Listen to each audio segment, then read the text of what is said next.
sir, okay na siya. Papansin nyo, pag inon natin, yan po yung ano. Pag inon natin nag-chime, wala po siyang display. Antayin nyo lang, bilang lang kayo mga 5 seconds. Then, pwede nyo pong ibaba to para po mag-on. Kasi sa update na bago yan eh. Pag inon nyo, yan, meron po siya. Yan, tapos pasok natin yung pangalan nyo.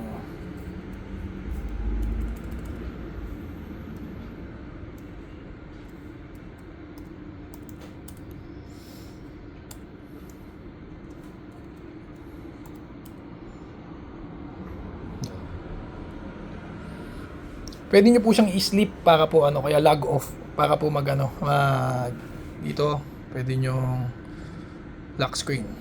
Pag ni-lock screen nyo po yan, pagka pinatay nyo, mapapansin nyo na gumagana yung sensor nya, ay namamatay yung display. Yan, tapos pagka binuksan, yan, lock screen. Pero once na nasa loob naman po siya, kapag hindi nyo siya ni-lock screen,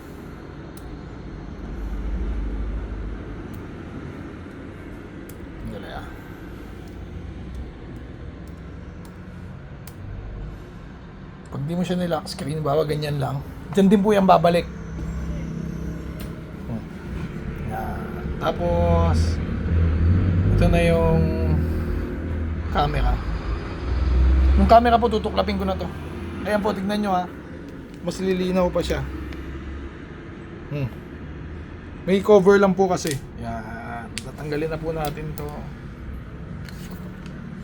Tanggalin ko na po siya. Yan po siya, napakalinaw pa rin ng LCD yan. Kitang kita yung mga ano pa, pati yung buhok. Yan, tapos yung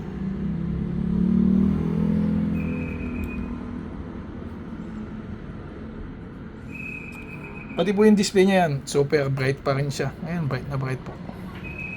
Tapos display settings, 2K resolution. Yan po yung true tone nyo, buhay pa. Hindi naman tinamaan nung una. Ayan po. Okay po.